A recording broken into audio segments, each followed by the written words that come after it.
Bonsoir, frères et sœurs. Bonsoir, vous qui nous suivez depuis vos maisons et que le Seigneur soit béni pour la présence de chacun. Nous sommes le 1er janvier 2013 et il est 20h35 pratiquement, heure de Paris.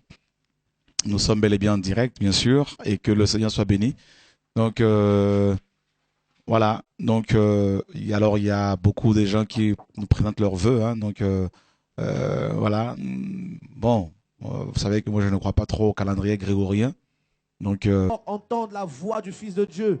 Voici ceux qui étaient morts entendent le son de la trompe. décembre au 1er janvier, c'est comme si il faut beaucoup de gymnastique pour pouvoir rentrer dans la nouvelle année.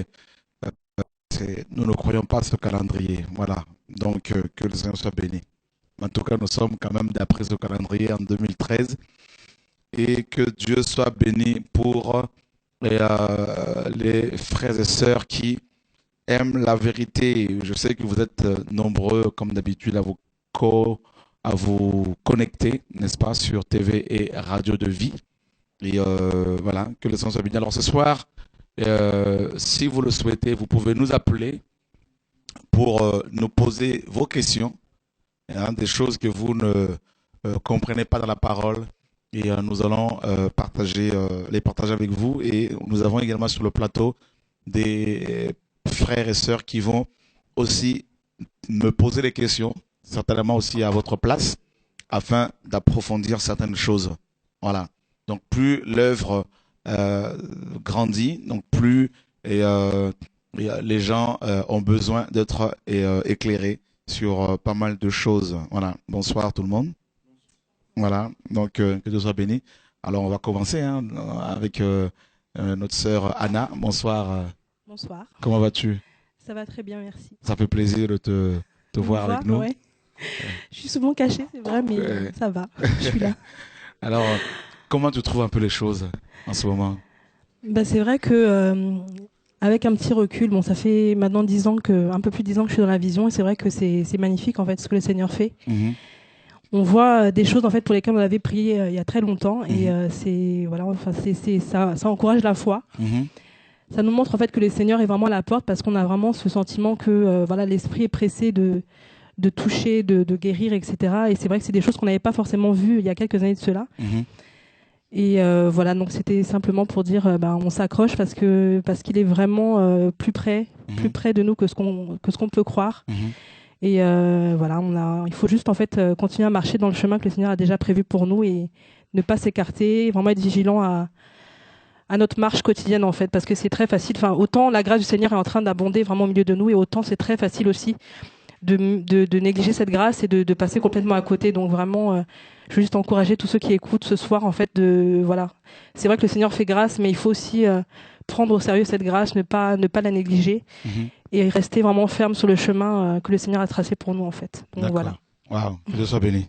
Je pense que les frères seront bien saisis. Et qu'elle Loufiane, bien sûr, qui est là, ton époux, bonsoir. Bonsoir. Alléluia, comment vas-tu? Par la grâce, ça va. Donc, alors, la veillée d'hier soir, comment ça s'est passé? Parce que les gens ont répondu à l'appel. Je pense que tu as envoyé un texto à 1h du matin, j'ai vu. Même avant, même à 20h. Oui, à 20h, effectivement, à 1h du matin, je crois aussi. Tu m'as dit déjà que... Tu m'as dit, qu'est-ce que tu fais, t'es encore là?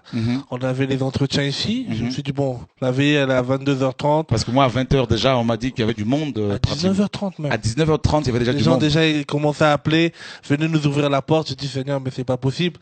Et vers 20h, tu m'as dit de partir. Je me suis dit, bon, peut-être il est encore tôt. Je vais arriver là-bas, il y aurait personne. La salle, elle était déjà à moitié pleine. J'ai dit, mais non, c'est pas vrai. À 20h, là. 20h. Bah, ça alors. J'ai dit, oh là là, bah c'est... Et là, plus les gens venaient, plus simple, comme on n'avait pas eu le clé du 24, les gens, comme ils commençaient à pleuvoir, ils devaient repartir, et d'autres, ils étaient là sous la pluie. Je disais, Seigneur, mais je commençais même à un moment paniquer. Je dis, Seigneur, non, faut qu'il vienne. Mais Dieu nous a vraiment fait grâce, surpris, et nous a fait du bien. Et moi-même, j'étais le premier à être surpris de ce que le Seigneur a accompli. Et je bénis son Saint-Nom, quoi. C'est quand même impressionnant, hein, de voir la soif que les frères et sœurs ont. Ouais. Et on n'a pas dit c'était une veillée ou de bénédiction ou quoi que ce soit. On leur a dit une veillée de prière pour la France. Mais les gens se sont mobilisés à venir prier pour la France. On leur a pas dit, comme on le voit souvent, hein, comme tu disais tout à l'heure, c'est que les fins d'année, c'est plein de promesses, plein de choses, tout ça. On leur a dit non, on va crier au Seigneur pour la France. Ceux qui veulent venir, qui viennent, on se lève debout. Parce qu'on croit que notre pays, par la grâce du Seigneur, l'année 2013, nous allons encore rentrer dans d'autres choses. Et je me suis dit, bon, il y aurait peut-être 2-3 personnes, parce que c'est une veillée de prière. Mais, ma grande surprise, c'est... Ça a débordé. Ça a débordé et le Seigneur en même temps nous a surpris. Lui-même il a pris le contrôle du programme jusqu'à 5h, 6h. On a quitté vers 7h même. Il a pris le programme lui-même et ça alors. Que Dieu soit béni. En tout cas, on était dans le même esprit parce que moi, le Seigneur n'a pas permis que je sois là, que je sois plutôt caché. Mais le peuple était là et parce que beaucoup de frères et sœurs ont compris que ce n'est pas un homme après un homme qu'il vienne. Hein, c'est vraiment le Seigneur qui cherche. Parce qu'effectivement, comme tu disais, quand on annonce une veillée de prière, et pas une veillée où on va prophétiser sur les gens, où on va dire aux gens, amenez vos offrandes, on va prophétiser sur vous, parce que l'offrande véritable que le Seigneur veut, c'est le cœur de l'homme. Et bien les frères et sœurs étaient là pour offrir leur cœur au Seigneur encore.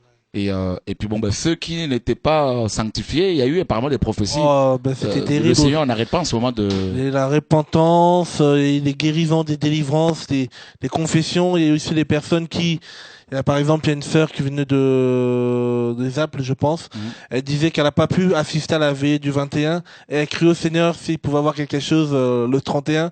Et c'est vrai que la dernière minute, on a discuté ensemble. T'as dit voilà, dans l'élan, si on peut mettre en place. On l'a mis en place. Et elle bénissait les Seigneurs. Elle dit au moins là, elle rentre encore. C'est comme si elle avait rien manqué. Elle a dit Seigneur, c'est dans la continuité. Et elle bénissait Dieu. Et je me suis dit Seigneur, si cette veillée c'était rien que pour cette sœur, je bénis ton Saint nom. Waouh. Voilà. Alléluia, gloire à Dieu. Alors, on commence avec des questions, hein, bien sûr. Donc, il y en a pas mal. Donc, des questions que les frères et sœurs se posent. Et donc, on va essayer de répondre avec la parole. Donc, Voilà, donc en fait, il y a pas mal de personnes qui se posent des questions sur l'autonomie en fait dans le concret. Comment est-ce qu'au jour d'aujourd'hui on va évoluer, sachant qu'il y a eu cette autonomie qui a été donnée qui a juste été reconnue, on va dire simplement il y a quelques mois. Ok. Certaines personnes se disent voilà, on continue comme à envoyer des ministères en mission, etc. Alors concrètement, c'est quoi l'autonomie dans l'œuvre de Dieu? En fait, pour beaucoup, malheureusement, l'autonomie c'était une occasion de pouvoir asseoir leur domination et leur propre vision, alors que ce n'est pas ce que le Seigneur a prévu. Et d'autres encore, l'autonomie pour eux, c'était une occasion de pouvoir, comment dire, de se dire, voilà, je vais enfin pouvoir, peut-être même me faire de l'argent, m'enrichir. Mais ce n'est pas ça, frères et sœurs. Vous savez, l'autonomie, il faut voir ça comme dans une famille. Et dans une famille, parce que l'Église de Christ est une famille, nous sommes une famille. Et dans une famille, il y a une vision. D'accord? Donc, il y a une vision qui est là. Et il y a le père, la mère, il y a les enfants. Je prends un exemple. Il y a un couple un homme et une femme se marient et ils vont avoir un enfant. Cet enfant, jusqu'à la majorité, tout ça, cet enfant va être, géré et nourri, suivi par ses parents. D'accord? Donc cet enfant va être dépendant sur le plan éducationnel, sur le plan financier, matériel de ses parents. Donc il dépend totalement de ses parents. Mais arrivé à la majorité, cet enfant, n'est-ce pas, aura son autonomie, c'est-à-dire il va devoir aussi, après avoir reçu une bonne éducation, il va devoir maintenant fonder son propre foyer. Mais cela ne change pas du fait que cet enfant restera l'enfant de ses parents. Voyez? Donc, l'autonomie ne brise en aucun cas le lien familial. N'est-ce pas? Le lien filial, la filiation familiale avec les parents. Et maintenant, là, cet enfant qui va partir de la maison de ses parents pour fonder son foyer, va à son tour avoir aussi une famille, n'est-ce pas? Des enfants. Mais si ses parents voient s'aperçoivent que cet enfant, leur enfant, qui, bien que étant devenu mari ou femme, et père ou mère, est toujours enfant, n'est-ce pas? Capable aussi, bien sûr, de donner des conseils à ses parents, attention, mais qui va rester quand même par rapport à la filiation, l'enfant de ses parents. Cet enfant, si les parents se rendent compte qu'il se méconduit, il se met à taper sa femme, il se met à brutaliser ses enfants, mais un bon parent, hein, un bon père ne va pas rester là les bras croisés. Vous voyez? Et pour dire que non, il a sa famille, maintenant ses enfants sont brisés, blessés, eh bien je ne veux pas du tout intervenir. Au contraire, si le père voit que son enfant qui a son foyer se méconduit, il y a un danger qui le guette, en tant que père, il va, n'est-ce pas, aller le voir pour donner des conseils. Parce que aux yeux du Seigneur, le père est toujours jusqu'à la fin de sa vie, n'est-ce pas, responsable, hein, plus ou moins, même si les enfants ne sont plus sous sa responsabilité, plus ou moins, il sera, n'est-ce pas, tenu responsable par le Seigneur vis-à-vis de ses enfants. Donc, maintenant, dans le cadre de l'église locale, dans le cadre de l'œuvre de Dieu, nous voyons par exemple le cas de Paul. Paul implante des églises, forme les gens, et ses frères et sœurs reconnaissent, élisent les anciens, et Paul se retrouve en prison. Ces églises étaient maintenant autonomes. On le voit dans Acte 28, où Paul disait, Acte 20, 28, 20, 17 à 28, même 30, où Paul disait que les anciens d'Éphèse n'allaient plus voir son visage. Mais quelques années après, quand Paul a su qu'il y avait des problèmes à Éphèse, Paul va, n'est-ce pas, parler à ses frères et sœurs. Il va même demander à Timothée de rester à Éphèse afin de mettre de l'ordre. Vous voyez, on peut le lire, hein. On peut le lire. Acte chapitre 20 et verset 31.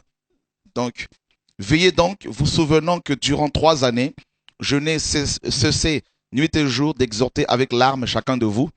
Et maintenant, je vous recommande à Dieu et à la parole de sa grâce, à celui qui, je parle de l'équipe technique parce qu'on entend tout, à celui qui peut édifier et donner l'héritage avec tous les sanctifiés.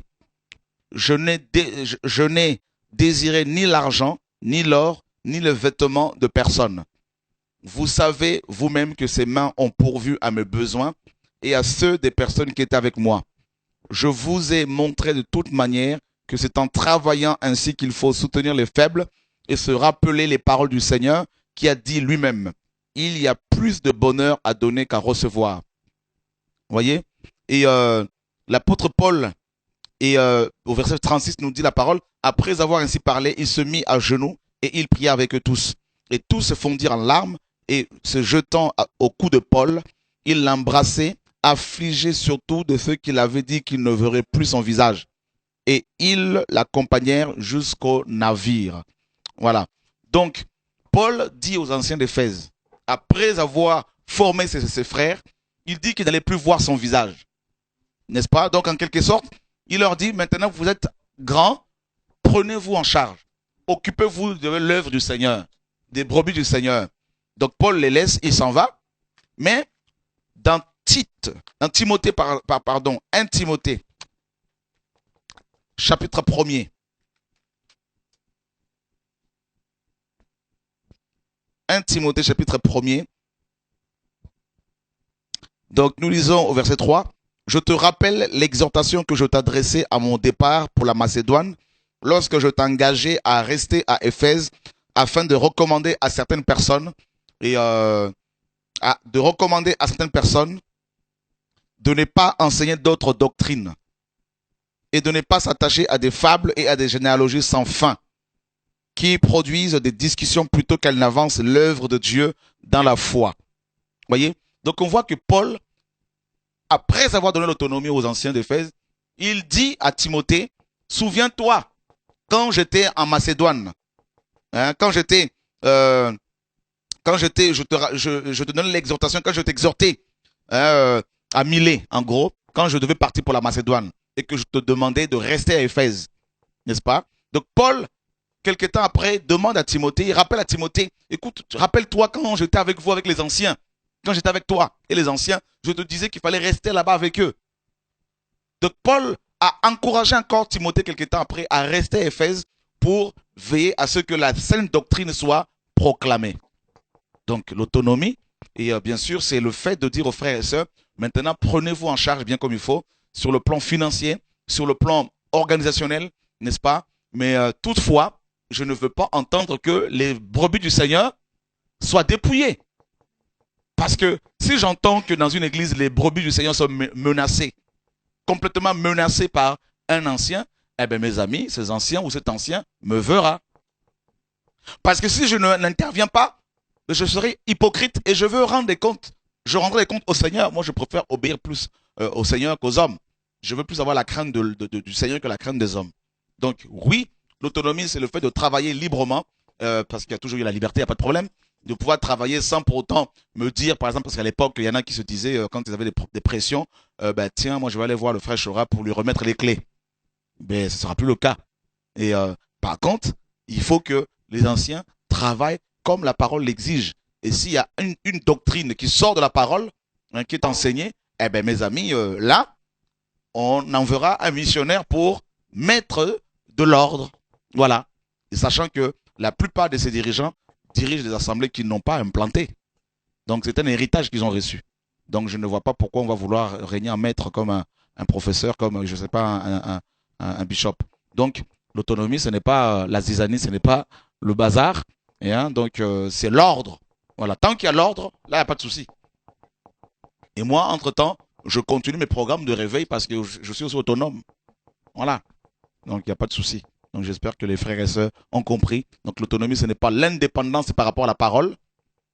Ce n'est pas le fait d'asseoir sa propre vision, de commencer à dominer, à régner et à enseigner des fausses doctrines. Au contraire, tant que je serai en vie, eh ben, les églises qui travaillent dans la liberté, si elles dévient, on mettra de l'ordre. J'en ferai un missionnaire. Et de temps à autre, je vais proposer aussi la rotation des ministères. Ben voilà, comme ça, personne ne pourra rester sur place et tomber dans le piège dans lequel beaucoup de ceux que nous décrions aujourd'hui étaient tombés. Voilà, parce que quand un ancien reste indéfiniment dans une église locale, eh bien, il finit par devenir un bishop. Voilà. Et pour éviter ça, eh bien, on leur propose la rotation pour, n'est-ce pas, que les frères et sœurs aussi voient autre chose et entendre d'autres sons de cloche et que les gens comprennent qu'ils ont hérité d'un travail, que des gens c'est les bases que les gens ont posées. C'est un travail que eux ils ont hérité de ce travail-là, même s'il y en a qui ont commencé un travail ici et là, mais ces frères et sœurs sont sortis quelque part. Et puis il y a aussi les effets du réveil. Les frères et sœurs qui sont touchés par TV, Radio de Vie, avec le message que Dieu donne, et qui cherchent des assemblées, quoique moi je ne veux pas forcément recommander les églises aux gens, je recommande la parole de Dieu aux gens, mais il y a tout ça là, il faut mettre de l'ordre. Donc, et quand c'est comme ça, ben, on en parle, on va dans les assemblées, on envoie des missionnaires, et si il y a un qui devient un Diotrephe, on voit Jean, dans 3 Jean là-bas, il y avait un Diotrephe qui aimait à être le premier parmi les frères, qui s'était accaparé de l'église locale. Eh ben, Jean dit, il chasse les gens de l'église, et moi j'irai le voir, et en gros, je mettrai de l'ordre là-bas. C'est ça l'appel apostolique. C'est pas pour parler de mon appel, mais je veux dire, un ministère apostolique a la charge de veiller sur les églises et sur la doctrine qui est enseignée, et puis voilà. Et puis qu'on dise gourou, secte, tout ce que l'on veut, ça ce sont des termes qui ne me font plus peur. Voilà. On sait que beaucoup de chrétiens savent que ce sont des termes qui ne doivent plus nous faire trembler, parce que Paul a été traité de gourou, Jésus a été traité de secte, gourou, tout ce que tu veux. Donc voilà, mais nous devons être bibliques. Voilà. Donc je ne sais pas s'il y a une autre question. Donc je crois qu'il y a un bouton. Voilà. Pardon. Donc il y a pas mal de personnes qui arrivent nouvellement dans la vision. Donc on sait bien que c'est pas une dénomination, c'est pas une vision fermée. Mais est-ce que tu peux justement éclairer ces personnes-là en fait sur la vision que tu as reçue vraiment du Seigneur? Ok. Bonne question. Donc, j'ai aimé ce que tu as dit, Anna, c'est que ce n'est pas une dénomination. Et il faut vraiment faire la part des choses, que les frères et sœurs qui suivent cette vidéo, qui suivent ce direct, comprennent bien que l'objectif du Seigneur, mon objectif, ce n'est pas de créer une nouvelle dénomination. Et dans nos enseignements, dans les enseignements que Dieu me donne à vous partager, je ne dis jamais à qui que ce soit, allez dans telle assemblée ou venez dans mon église, parce que c'est pas ce que je prêche et ce n'est pas ce que je prêcherai demain. Voyez, c'est le royaume que nous présentons. Donc Dieu, il y a 14 ans, il y a 15 ans, pendant que je dormais, 14-15 ans, il m'a donné une vision, c'était en pleine journée, dans laquelle il me disait ANJC. Donc, Alliance de Nations pour Jésus-Christ. Ce n'est pas une dénomination, c'est une vision. C'est-à-dire amener la parole, le message du temps aux nations. Que les nations entendent parler de l'alliance nouvelle entre Dieu et Israël et avec les hommes que nous sommes. Parce que la nouvelle alliance a été d'abord conclue, selon Jérémie, n'est-ce pas, avec les Hébreux. Donc, que les gens découvrent la croix, que les nations connaissent la croix. La croix, c'est la délivrance. D'accord? La croix, c'est la liberté. Grâce à l'œuvre de la croix, nous sommes libres par rapport au péché. Nous sommes libres par rapport à la sorcellerie, par rapport aux démons. Nous sommes libres par rapport au joug des hommes. Donc, que les chrétiens découvrent l'alliance avec Christ. N'est-ce pas? Donc, ce n'est pas une dénomination. Il ne faut pas non plus se réfugier dans ce nom-là. C'est une vision. Moi, je l'ai reçu, je ne l'ai pas provoqué. C'est une vision. Voyez? Donc, Dieu dit, comme il pouvait dire à Pierre, à Paul. Pierre, par exemple, le Seigneur lui avait dit, reste sur ton pays, auprès des nations. Paul avait une vision pour les nations et Pierre pour Israël. Donc, quand Dieu appelle une personne, il lui communique clairement une vision. Ça peut être en songe, ça peut être en pensée, ça peut être en prophétie, mais en tout cas, c'est entre l'homme et Dieu, entre la personne et Dieu. Donc, voilà ce que Dieu m'a communiqué il y a 15 ans à peu près. Donc, va et proclame ma parole aux nations. Je t'enverrai des nations qui viendront recevoir cette parole. Il m'a donné des rouleaux et il m'a dit ensuite, va et libère mon peuple. Parce que beaucoup parmi mon peuple, n'est-ce pas, sont sous le joug du péché, le joug de la religion, le joug des pasteurs. Et va avec le message sur la croix et va et que mon peuple entende le son du chauffard et proclame également mon retour. N'est-ce pas? L'enlèvement de l'église. Tout ça, là, ça fait partie de la vision, de la mission que le Seigneur, n'est-ce pas, m'a confiée et ainsi que aux frères et sœurs qui ont adopté, qui ont assimilé cette vision. D'accord? Donc, maintenant, dans le cadre de cette vision, les églises, parce que c'est une vision aussi apostolique, les églises sont établies ici et là. Maintenant, à l'heure actuelle, personnellement, je ne cherche plus à établir des églises ici et là, parce que nous vivons le vent du réveil. Donc, suite au message qui est donné, beaucoup de chrétiens maintenant sortent de Babylone, sortent de leur, de la prison religieuse, pour se retrouver 2 ou 3, 4 ou 5 dans leur maison et partager la parole. Donc, personnellement, je ne veux et je ne le ferai jamais. Je ne veux pas chercher forcément ces chrétiens pour pouvoir les mettre sous mon autorité ministérielle. Ce n'est pas ce que je désire. Loin de moi cette vision-là. C'est que le peuple est libéré. Maintenant que les frères et sœurs se retrouvent entre eux pour prier, partager, échanger, servir Dieu, vivre l'église véritable. Comme le Seigneur l'a dit dans Matthieu 18, là-bas à partir du verset 18 à 19, 20. Là où 2 ou 3 sont réunis en mon nom, je suis au milieu d'eux. Hein, donc que les frères et sœurs qui sortent du péché, qui sortent de la religion, se retrouvent entre eux pour prier, partager. Donc personne ne doit aller leur mettre le grappin dessus, la main dessus pour les contrôler, parce qu'on ne peut pas contrôler l'œuvre de Dieu, l'œuvre qui s'est faite, parce que c'est le réveil. Hein, donc maintenant ces frères et sœurs qui sont délivrés comme ça, qui se retrouvent entre eux, peuvent demander, m'appeler pour demander une formation. Eh ben, il y a le centre Didasco qui est mis en place pour les équiper gratuitement afin qu'ils répondent à l'appel du Seigneur là où Dieu les a établis. Voyez, c'est ça la mission que Dieu m'a donnée.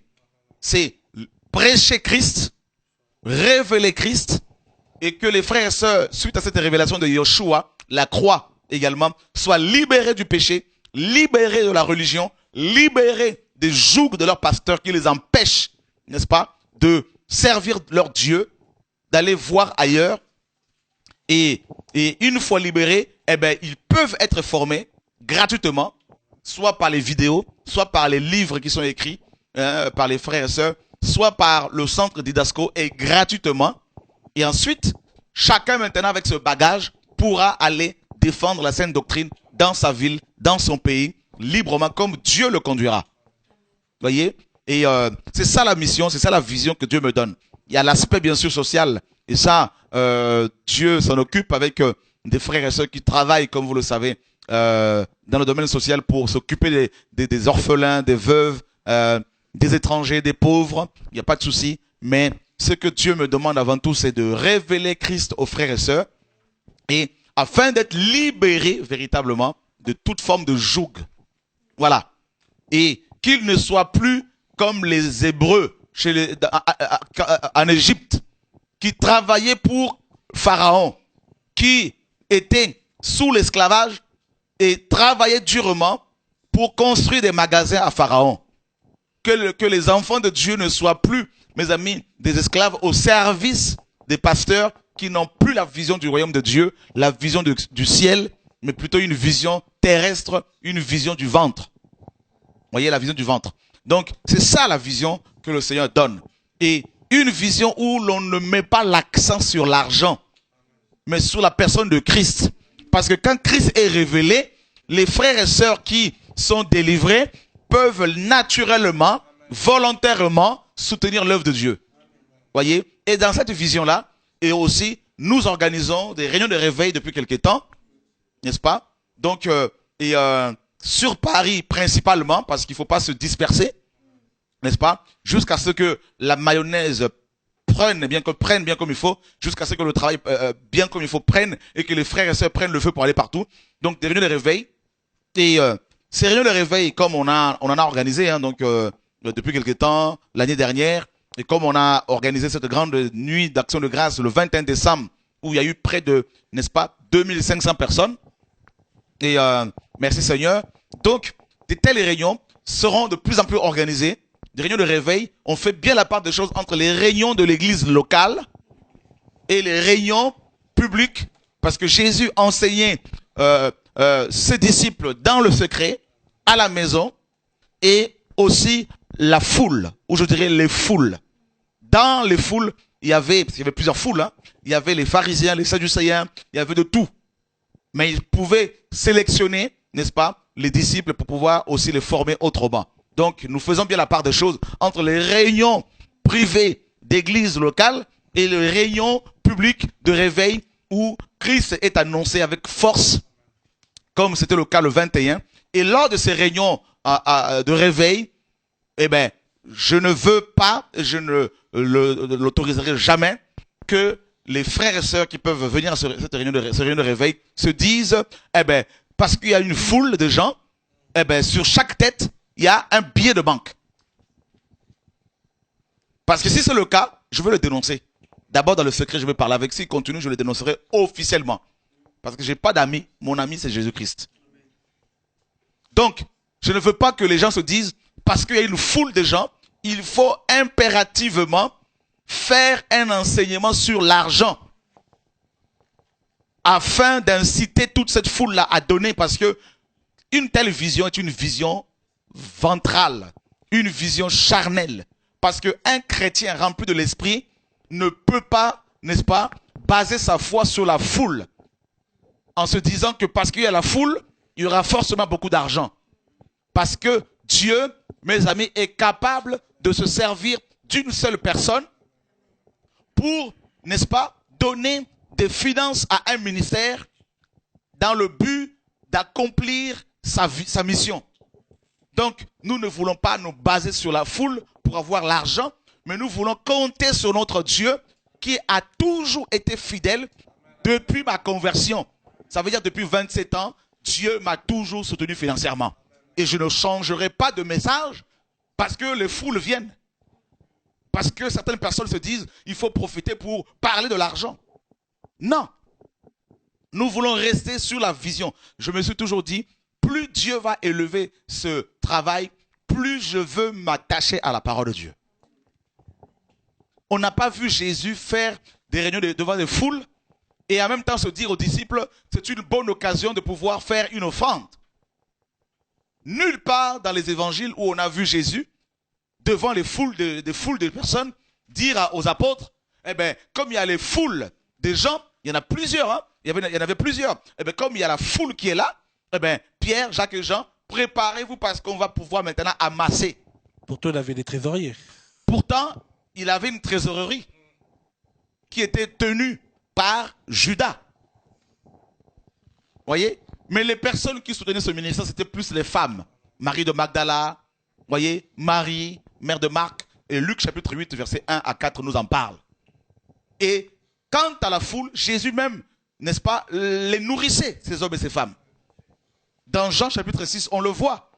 Mais donc, quand un chrétien commence à avoir les yeux clairs, les yeux grandement ouverts, parce qu'il y a la foule et qu'il commence à se dire, c'est une occasion pour pouvoir faire l'offrande, bien comme il faut, eh bien, je peux vous dire, mon ami, mon frère, si cela est ton cas, eh bien, tu es déjà dans la cupidité. Et dans la chair, parce que quand on a foi en Dieu, on ne se fie pas à la foule pour avoir de l'argent pour le ministère, mais on se fie au Dieu qui donne la vision et il donne la provision en même temps. Et c'est ça l'évangile que nous devons enseigner, frères et sœurs. C'est pour cela, frères et sœurs, les foules que Dieu va de plus en plus envoyer, parce que c'est le cas, nous voyons comment les gens débarquent de plus en plus d'ici et là. Ces frères et sœurs qui vont venir ne viendront pas pour forcément, mes amis, nous enrichir. C'est même pas la vision. Mais elles viennent, ces hommes et ces femmes, parce que beaucoup parmi eux cherchent Dieu. Donc elles n'ont pas besoin qu'on mette des étiquettes sur leur tête, sur leur front, en se disant, ce sont des billets de banque qui débarquent. C'est pour cela, le 21 décembre, on n'a pas mis l'accent sur les offrandes, parce que on s'est dit, Dieu qui nous a toujours soutenus, continuera à le faire. Je crois que les minibus, les 3 minibus qu'on a offerts au ministère, on ne les a pas demandés. Non, on ne les a pas demandés. Et là même encore, quand ils ont vu le travail qui se faisait, ils me disent, mais Loufiane, on va encore rajouter d'autres minibus. Je me suis dit, mais attends, j'ai même tremblé. Je dis, Seigneur, qu'est-ce qui se passe? Pour dire simplement faire confiance à Dieu, et Dieu prend soin de son œuvre. Dieu prend soin de son œuvre, effectivement. Et je veux ce soir le dire, l'affirmer haut et fort, que nous devons tous ensemble, frères et sœurs, ceux qui aiment Jésus, avoir foi en Dieu. Et par rapport à la veille du 21, je n'ai même pas voulu prendre ne serait-ce qu'un euro pour moi. Parce que je me dis, c'est l'argent du Seigneur. Il n'y a pas grand-chose déjà. C'est pour faire avancer parce qu'il y a une vision qui a été donnée. Et bien cette vision, il faut la matérialiser. Surtout que nous voulons prendre ces locaux pour TV, Radio de Vie et le centre d'Idasco. Il faut des moyens, mais on ne veut pas mettre la pression sur les frères et sœurs. Et comprendre que Dieu soutient toujours son œuvre. Et on peut faire une réunion de réveil sans pourtant qu'il y ait d'offrande aussi. Même s'il y a des foules. C'est ça l'évangile que nous devons garder, frères et sœurs, dans nos cœurs. Et c'est ça la vision que Dieu m'a donnée. C'est pour cela que Dieu m'a donné l'autonomie, afin de pouvoir crier haut et fort ce message. N'en déplaise aux gens qui veulent manger derrière la foule, qui veulent manger derrière le ministère que Dieu peut leur donner. Frères et sœurs, moi je ne veux pas vivre du ministère que Dieu m'a donné. Je vais vivre par la foi en mon Dieu, tout en lui faisant confiance. Alléluia. Apôtre, moi j'avais une question en même temps qui vient là. Est-ce que le Seigneur peut donner une même vision à 2 personnes? Le Seigneur ne peut pas donner une même vision à 2 personnes qui travaillent dans le même champ en fait. En gros, pour dire que on voit, tu nous expliques clairement une vision, la vision que le Seigneur t'a donnée par rapport à l'Alliance des Nations pour Jésus-Christ. Est-ce qu'une autre personne travaillant dedans peut aussi me dire, moi aussi le Seigneur m'a parlé de l'Alliance des Nations pour Jésus-Christ, tout ça. Et dit, je suis, sans se dire qu'il est le visionnaire, mais dans sa façon de faire, on commence à se ressentir qu'il y a une petite façon de... Ben c'est Voilà. quand même étonnant parce que quand j'ai eu cette vision pendant que je dormais, j'étais seul dans mon songe. Non, c'est toujours bien parce que on le voit dans, peut-être on le dit pas clairement, mais dans les actions, c'est comme si la personne aussi, le Seigneur aussi l'avait donné la même chose. Où il va se dire, tu vas dire que tu as annoncé la vision clairement, il va dire, ah moi aussi je l'avais reçu. Est-ce que Bon, il y a des personnes par contre qui aiment le Seigneur et qui peuvent avoir reçu cette vision et de la parole, et de comment les choses peuvent se faire des années avant. Et attendait maintenant le moment où Dieu allait envoyer un visionnaire. Amen. Et ces personnes maintenant allaient être, Dieu les a préparées pour être des collaborateurs, Amen. pour faire avancer la vision qui n'est pas de l'homme, qui est la vision de Dieu. Amen. Comme quand Moïse a reçu la vision, Dieu a mis cette vision dans le cœur d'Aaron, et Aaron et Hur étaient des soutiens. Amen. Dans ce sens-là, oui.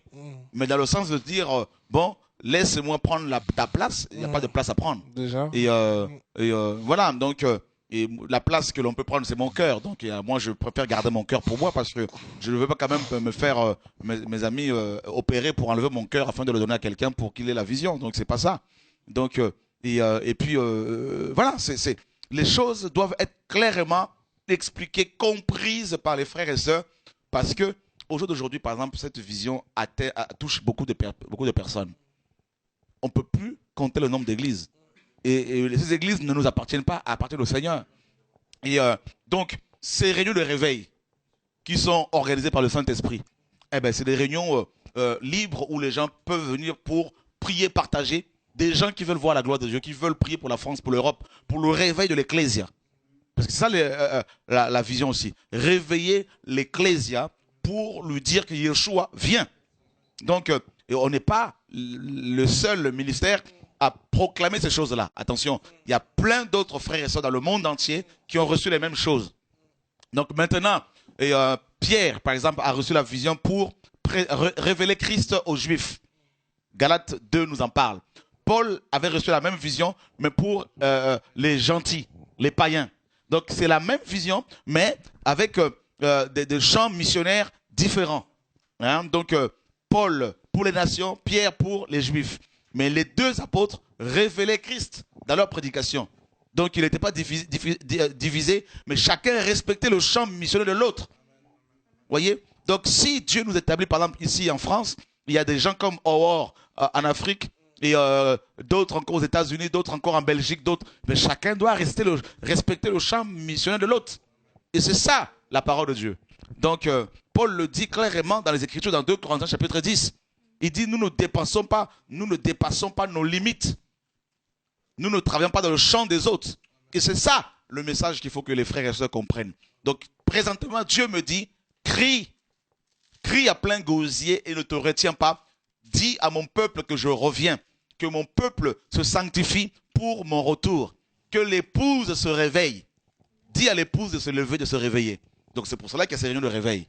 Maintenant, pour qu'il y ait d'autres personnes comme moi qui aillent ici et là pour proclamer ce message, Dieu nous donne maintenant des moyens, n'est-ce pas, des moyens matériels pour pouvoir former les frères et sœurs, d'où l'importance actuellement, n'est-ce pas, d'acheter ces locaux pour la formation de Didasco avec 3 salles de classe. Donc ces locaux ne sont pas pour une méga church, mais c'est pour la mission. Il y a une différence entre la mission et l'église locale. Le ministère et l'église. Donc là, c'est pour le ministère, pour la formation des frères et sœurs, parce que dans la francophonie, il faut quand même quelque chose pour pouvoir équiper les frères et sœurs gratuitement, afin d'aller proclamer ce message partout. Donc maintenant, il faut qu'il y ait, mes amis, toute une génération d'hommes et femmes de formés, capables de défendre la sainte doctrine par leur vie d'abord, et ensuite par l'enseignement, la prédication. Comme Tite 1,9 le dit, Paul dit que les anciens doivent être capables de réfuter les contradicteurs avec la parole et par leur vie sanctifiée. Voyez? Donc maintenant, Et cette vision qui bouillonne dans mon cœur depuis des années vient, en fait, c'est que maintenant qu'elle est en train de démarrer. Parce que pendant 13 ans, 14 ans bientôt, 13 ans, pendant 13 ans et demi, j'ai travaillé dans la fonction pastorale, dans la fonction prophétique pendant quelques temps, maintenant et apostolique. Et Dieu dit maintenant, aujourd'hui c'est la naissance de quelque chose de nouveau. D'où justement ces réunions de réveil. Qui sont des réunions de réveil où Christ sera présenté dans tous ses aspects.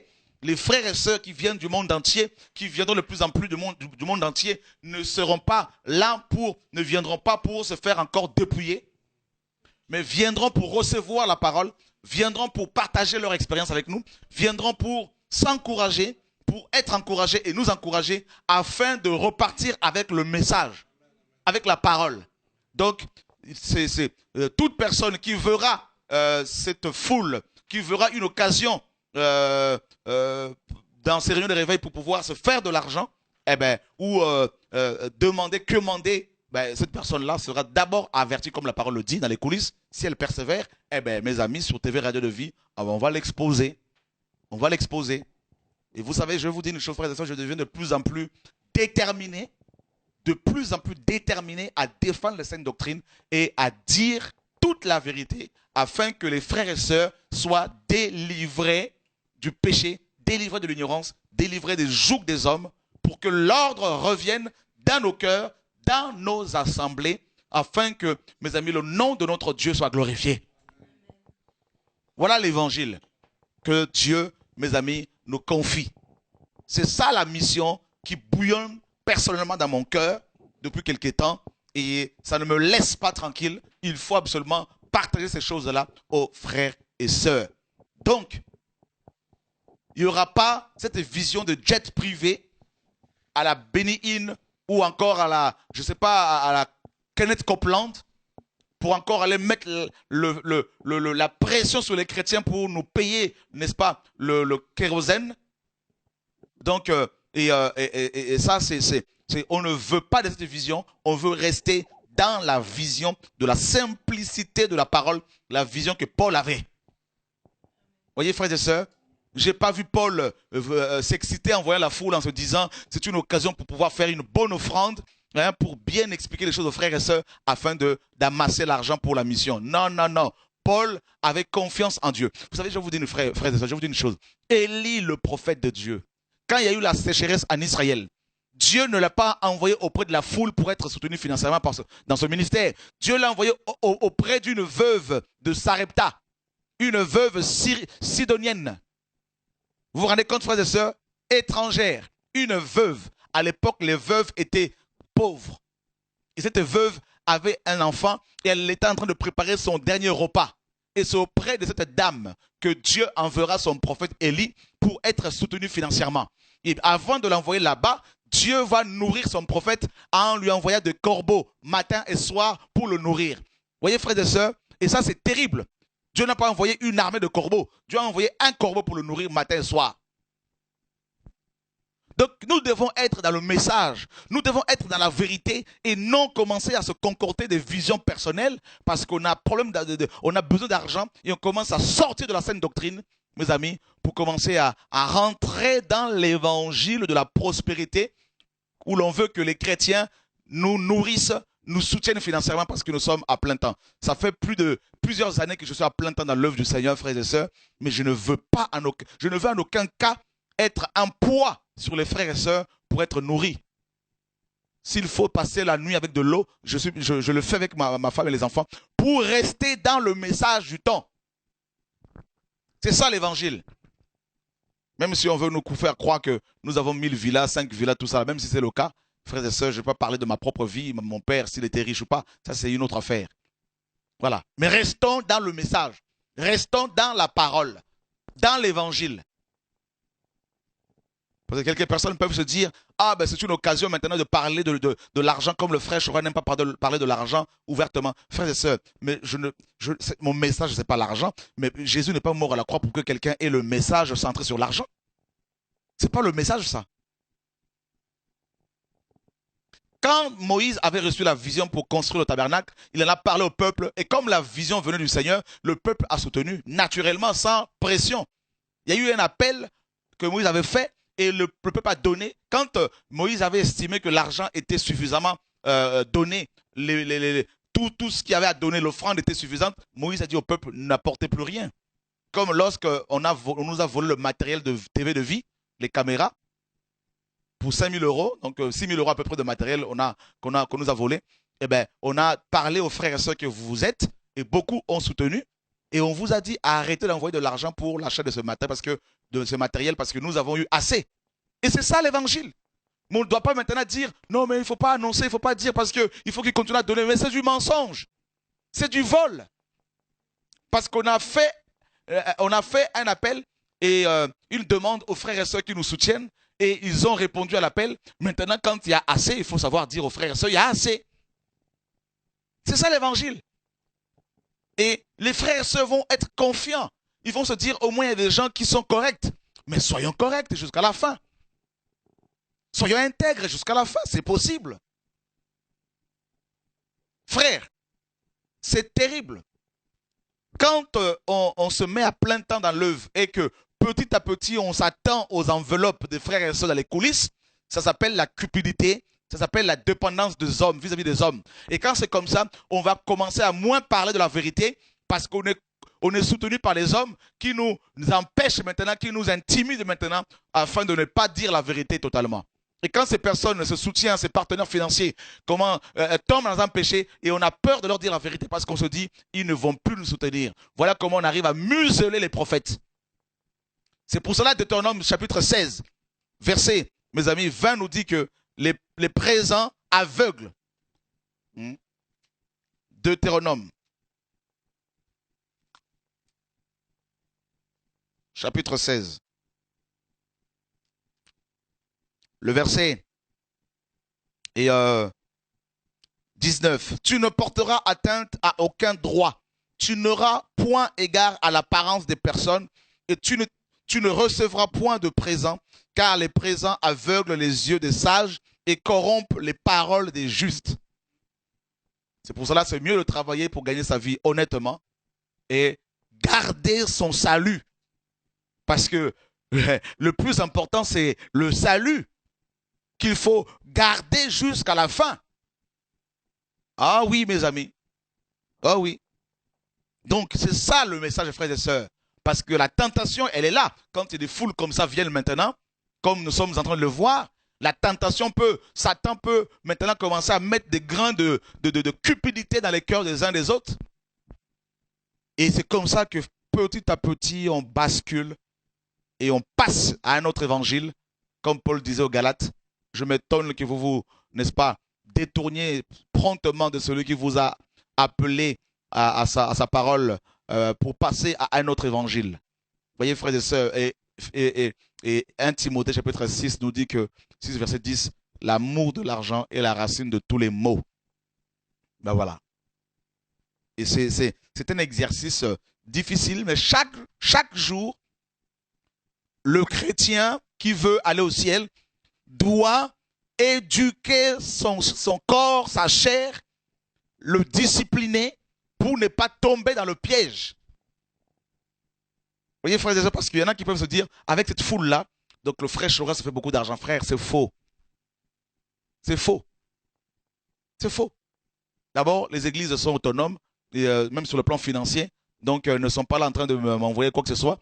Et je veux, frères et sœurs, que chacun comprenne ces choses-là. Vous qui êtes jeunes, qui voulez servir le Seigneur, qui voulez, n'est-ce pas, servir Dieu dans l'honnêteté, mes amis, mes frères et sœurs, ben, soyez disciplinés. Trouvez du travail. Ne vous dites pas non, moi, un ange m'a parlé pour être à plein temps. Trouvez du travail. Parce que sinon, on va chercher à prêcher tous les dimanches. Et à la fin, on attend les enveloppes. Et là, quand c'est comme ça, c'est cuit, c'est fini. C'est fini. Que Dieu nous garde, frères et sœurs. Que Dieu nous garde. Restons sur la parole. Dieu est assez grand pour pouvoir soutenir financièrement l'œuvre qu'il a, n'est-ce pas, initiée, le ministère qu'il a appelé. je comprends pourquoi le Seigneur nourrissait Jean-Baptiste du miel sauvage et des sauterelles, pour ne pas qu'il soit contrôlé par Hérode, ni par les pharisiens. C'est ça l'évangile, frères et sœurs. Alléluia. Donc la vision, c'est ça, libérer le peuple de ce joug du péché, du joug des hommes qui veulent que ces peuples travaillent comme les Hébreux en Égypte. Moi, je suis convaincu que vous qui êtes là, depuis que vous êtes avec moi, depuis toutes ces années, bien qu'étant autonome aujourd'hui, mais vous savez quand même que Dieu nous a toujours soutenus. Quand j'étais pasteur à l'Assemblée locale loufiane, on payait 4 750 € de loyer par mois. 4 750 €. Il n'y avait pas de dette. On est sorti de là avec 110 000 € et avec cet argent, on a pu acheter les locaux de TV Radio de Vie et content. Ben, c'est pareil. Et aujourd'hui, on voit comment la présentation, quand on a présenté aux frères et sœurs, quand Dieu m'a dit prenez des locaux appropriés pour former mon peuple, pour mettre le centre d'Idasco et TV Radio de Vie, tout ça, parce que je veux encore toucher beaucoup plus de personnes. Eh bien, on a vu comment les frères et sœurs se sont mobilisés. Ceux qui avaient des doutes, qui se disaient, mais pourquoi les bâtiments encore? Pourquoi le bâtiment? On n'a pas changé de vision. Ils ont compris que, ben oui, mais il faut une structure pour pouvoir, parce que c'est la mission, ce n'est pas l'église, mais c'est la mission. Il faut une structure pour pouvoir diffuser la parole, former les gens. Et ces frères et sœurs, naturellement, soutiennent, sans pour autant qu'on leur mette un joug ou des menaces. Vous voyez? Donc, soutiennent au point où, au jour d'aujourd'hui, pour ton information, Loufiane, avec la caution qu'on a donnée à ce nouveau propriétaire pour de nouveaux locaux, eh bien, nous avons près de 47 000 €. Donc, vous voyez, frères et sœurs, à moins de 3 mois, Dieu est fidèle. Vous voyez? Donc, ce n'est pas les foules qui peuvent nous soutenir. C'est Dieu qui soutient son œuvre. Notre position à nous, c'est quoi? Notre responsabilité, c'est de rester intègre. Car Dieu justifie toujours les hommes et les femmes intègres. Il soutient sa parole. Il dit qu'il veille sur sa parole. Donc celui qui garde sa parole, Dieu va le garder. C'est ça l'évangile, frères et sœurs. Vous voyez? Et c'est tellement simple. Maintenant, si on commence à faire des réunions, parce qu'on se dit, on a besoin d'argent, faisons des réunions, eh bien voilà le piège. La motivation là n'est plus pure, mais elle devient impure. Et parce qu'il y a du monde, on se dit, il y aura forcément de l'argent, eh bien là on est déjà cuit, on est déjà séduit, on est déjà dans la cupidité. Et la racine de la cupidité, frères et sœurs, pour l'arracher, il faut vraiment que la personne cupide demande de l'aide au Seigneur et se repente véritablement. Parce qu'elle produit beaucoup de désordre. Beaucoup de désordre. C'est ça l'évangile. Je ne changerai pas de message. Même si vous qui suivez, vous n'êtes pas d'accord, ce n'est pas mon problème. Je ne cherche même pas à vous plaire. Dans Galates 1:10, Paul disait, est-ce la faveur des hommes que je cherche? Est-ce que je cherche à plaire aux hommes? Si je plaisais encore aux hommes, je ne serais pas serviteur de Dieu. Donc, vous risquez de me haïr encore, mais je suis déjà habitué. Qu'est-ce que les gens n'ont pas dit? Qu'est-ce qu'ils ne disent pas? Je suis habitué, donc je suis déjà aguerri. Donc, là n'est plus le problème. Donc, ce n'est pas comme si vous avez affaire à quelqu'un qui vient de commencer le ministère et qui a encore peur de ce que les gens vont penser. On m'a collé toutes sortes d'épithètes. Antichrist, magicien, sorcier, gourou, voleur, impudique, adultère. Et sans preuve, comme d'habitude. Donc, on continue. Maintenant, je me dis, frère, eh bien, toutes ces épithètes, toutes ces flèches n'ont eu aucun effet parce que Dieu est fidèle. Donc, pourquoi maintenant me taire? Ce n'est pas maintenant qu'il faut que je me taise encore. Donc, il faut que nous revenions à la parole. Oh oui, frère. TV de Vie arrive sur la DSL, donc dans les maisons des gens. Et là, je vais encore plus parler. C'est un outil terrible, hein, frère, ce média.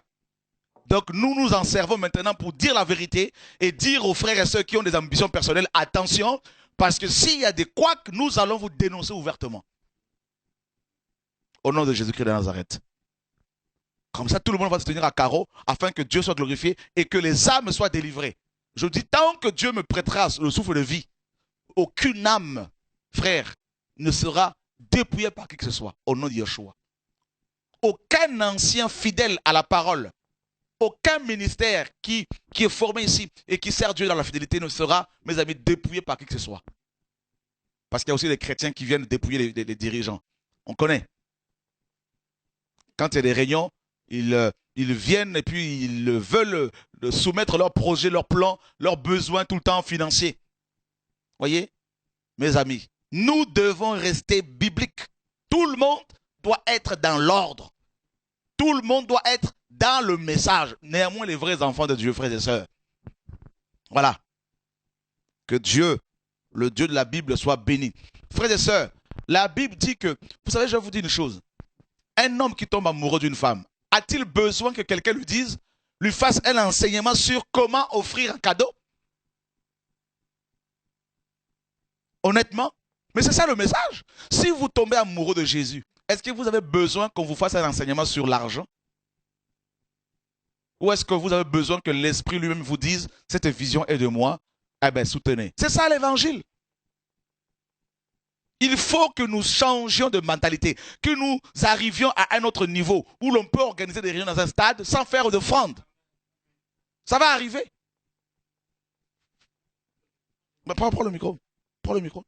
On peut même les offrandes et donner ça aux pauvres. Mais on sait ce qu'on fait. Le peuple. Ben, alléluia. D'ailleurs, on a vu, les frères et sœurs ont soutenu, ils ont soutenu les frères et sœurs de l'église du Madagascar. Hein, l'église de Madagascar. Est-ce qu'on a fait un appel de fonds? Est-ce qu'on a mis le joug sur les gens? J'ai dû même, à un moment donné, passer à autre chose parce que je me disais, là, voilà, c'est un peu trop. C'est ça, être chrétien. Vous voyez, frère? Le message, là, je le dis, je suis prêt à mourir pour cette vérité. Je suis prêt à perdre tout le monde pour cette vérité. Je suis prêt à aller en prison pour cette vérité. Je suis prêt à tout pour que le Seigneur soit glorifié et que les âmes soient éclairées et que les vrais pasteurs, les vrais apôtres soient encouragés dans leur ministère afin de pouvoir se lever et prêcher le vrai message. Libérateur, au nom de Yeshua. Christophe, nous avons quelqu'un en ligne? Donc, c'est ça l'évangile que nous devons défendre. Paul l'a défendu dans les chaînes, en prison. Et c'est ça la parole, frères et sœurs. Donc, la vision que Dieu me donne aujourd'hui, c'est des réunions de réveil. Je suis autonome, des réunions de réveil. Les gens sont libérés, les gens ils reçoivent Christ, on les baptise, on les forme et on les laisse avec Dieu. Comme quand Philippe a formé l'eunuque éthiopien, il lui a prêché l'évangile, il a baptisé et Dieu a enlevé Philippe. C'est ça le réveil. Présenter Christ, les gens sont délivrés, les gens sont baptisés, les gens sont formés et les gens sont libérés. Et que les frères et sœurs s'organisent comme Dieu les conduira dans leur maison, en église de maison. Ça, c'est entre vous et Dieu, entre eux et Dieu. Moi, je ne suis pas là. Et s'il y a des besoins de conseils, on va les donner. Il n'y a pas de souci. Mais je dois crier. Je dois crier. Et que le Seigneur fasse ce qu'il a à faire. Les dons, les choses que les frères et sœurs ont données, donnent pour la vision, sont utilisées à bon escient pour faire avancer le royaume de Dieu. La vision que Dieu me donne, c'est quoi? C'est qu'un jour, si Dieu m'enlève, Loufiane, vous qui me suivez, qu'on puisse dire, Dieu avait utilisé un frère, voilà le travail qu'il a fait au travers de lui. Voilà le travail qu'il a fait au travers des frères et sœurs qui travaillent avec lui. Les œuvres. Voyez? Donc voilà le centre Didasco qui est en place, qui continue à former les gens 10 ans, 20 ans après sa mort. Voilà le journal Les Dokimos qui est imprimé à plus de 1 million d'exemplaires dans plus de 50 langues, qui continue à bénir les frères et sœurs.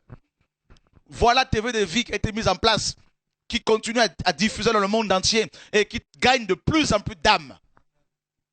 Voilà les chants que les frères et sœurs qui étaient avec lui avaient reçus, reçoivent encore et qui diffusent gratuitement ici et là. Voilà les livres qui sont écrits, l'héritage.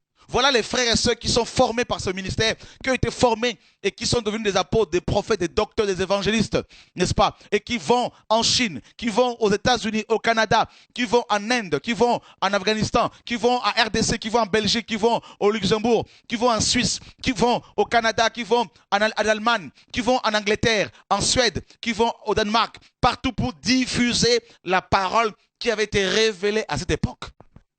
Oui, Dieu peut le faire. Oui, Dieu veut le faire. Et c'est pour cela, frères et sœurs, je suis déterminé. Déterminé à être fidèle à la vision que Dieu m'a donnée. Je dis bien la vision que Dieu m'a donnée. Oui, parce que dans Acte 16, il est dit que Paul avait reçu une vision. C'est biblique, c'est dans le Nouveau Testament. Parce que s'il n'y a pas une vision claire, eh bien les gens vont tâtonner. Si la vision n'est pas bien expliquée, les gens vont tâtonner. Voilà la vision, frères et sœurs. Et par la grâce de Dieu, on va y arriver avec les frères et sœurs qui aiment le message du temps, qui aiment la vérité, au nom de Yahushua, notre Seigneur et Sauveur. Ne vous inquiétez pas, ce n'est pas parce que vous donnez de l'argent que vous êtes guéris. Ce n'est pas le message que nous prêchons. L'offrande financière que vous allez donner au Seigneur ne peut pas vous accorder la guérison. La guérison, vous l'avez au nom de Yeshua. Et on l'a déjà reçu il y a 2000 ans à la croix. Donnez, vous serez bénis. Non, c'est faux. Vous êtes déjà bénis en Christ. C'est ça le message, frères et sœurs. Et nous devons revenir à la parole, revenir à la source. La réforme, la frères et sœurs, le retour à la parole, la réforme des cœurs, la réforme des églises, frères et sœurs, on est arrivé à une autre étape. Et il faut que ceux et celles qui ont reçu ce message depuis quelque temps avec moi, il y en a peut-être qui ont besoin aussi de faire le point, des mises au point, pour de passer à autre chose. Mais comme je suis plus dans les réunions de réveil, le temps me manque de plus en plus. Mais en tout cas, via TV de vie, tout le monde maintenant peut prendre la parole. Direct de vie est là. Donc, on peut profiter des enseignements pour, mes amis, n'est-ce pas, se restaurer et se mettre à la page. Mais en tout cas, frères et sœurs, je vais rester fidèle à la vision. Ça, c'est clair. Oui, allô? Oui. Bonsoir. Oui, bonsoir, Chora, c'est Marie de Montpellier. Alors, en fait, je voulais juste apporter un petit témoignage par rapport au 21 décembre. Donc, désolée si je coupe un petit peu là le sujet de ce soir. En fait, ouais, par rapport à la veillée du 21 décembre, j'avais vraiment envie de témoigner de ce que j'ai vécu, parce que, enfin voilà, pour rendre vraiment toute la gloire au Seigneur et que voilà quoi, enfin vraiment il était présent. Alors moi, j'ai pas entendu les pas de Jésus dans la salle, mais j'ai vécu quelque chose de très fort en fait. En fait, je suis vraiment venue à cette veillée de prière dans une attitude très expectative de la part du Seigneur. Ouais, dans une attitude un peu pas désespérée dans le mauvais terme, mais dans un sens où vraiment je m'attendais au Seigneur, quoi. J'avais vraiment besoin de sa révélation, de quelque chose de très fort, enfin de très profond. Et bon, je pense, enfin, j'avais dit au Seigneur, je partirai pas d'ici tant que tu m'as pas, comme un peu comme Jacob, quoi. Je m'attends à toi et je partirai pas d'ici là même, quoi. Il y a pas moyen. Et en fait, j'ai été surprise parce que je pensais que qu'il se passerait quelque chose au cours de la nuit. Et en fait, ça s'est fait dès les premiers chants de louange. J'ai jamais vécu ça. Alors peut-être que ça va vous paraître anodin et que c'est quelque chose d'assez normal. Moi, c'est la première fois que je vivais ça. C'est-à-dire que donc on était dans la louange et en fait, à un moment, j'ai vraiment senti, enfin, c'était vraiment un esprit, c'est pas dans mon âme ou dans mon corps, mais c'est vraiment en esprit, j'ai senti le Saint-Esprit qui criait Abba Père. C'est très difficile de l'expliquer avec des mots, mais c'est vraiment, j'ai vécu un peu le Galates 4, 6, voilà, l'esprit de son fils qui crie Abba Père, et vraiment, j'étais dans enfin un peu comme une conversion, quoi, dans cette conviction qu'il est mon père et que voilà, en fait on est, enfin j'ai vraiment eu la conviction qu'on n'est plus le corps est vraiment une enveloppe charnelle et qu'on est esprit, quoi. Il a vraiment mis sa vie dans notre esprit et on vit en nouveauté de vie.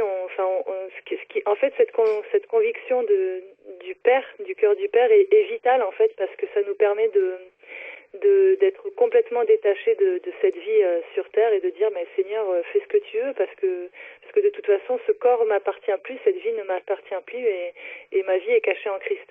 Et donc j'étais dans cette adoration, dans cette présence, et vraiment j'avais l'impression que moi, avec toute l'assemblée, on était dans les cieux. Enfin, je sais pas comment l'expliquer, mais soit qu'on était élevé dans les cieux, ou alors que le trône de Dieu était au milieu de nous. Mais enfin, c'était très fort, et je voulais le partager, parce que voilà, on s'attendait tous à cette veillée du 21, et même moi, si je me disais bon, je veux pas m'attendre à cette veillée comme si c'était ça y est la fin des temps, ou quelque chose de particulier, parce que je veux m'attendre au Seigneur tous les jours, mais j'ai été surprise par le Seigneur. Donc voilà, je voulais Amen. simplement donner la gloire à Dieu. Et après, bon, j'étais un peu enfin pas déçue, mais je pouvais pas passer la semaine sur Paris, parce que voilà, ma famille est très traditionnelle, et le Seigneur m'appelait vraiment à être auprès de ma famille cette semaine-là. Et en fait, c'est vraiment le début du réveil, je pense, parce que ça a été assez difficile pour moi. J'ai été très attaquée dans les pensées, et en même temps, j'ai vécu une présence avec le Seigneur, et enfin, je vois qu'il y a des choses qui bougent, et même si moi j'ai l'impression d'être toujours la même, les gens autour de moi se rendent compte que Marie, elle est plus la même. Alléluia, gloire à Dieu. Donc même si en même temps, pas la persécution, mais voilà, les choses sont difficiles, parce que mes plus proches sont de plus en plus méprisants et haineux envers moi.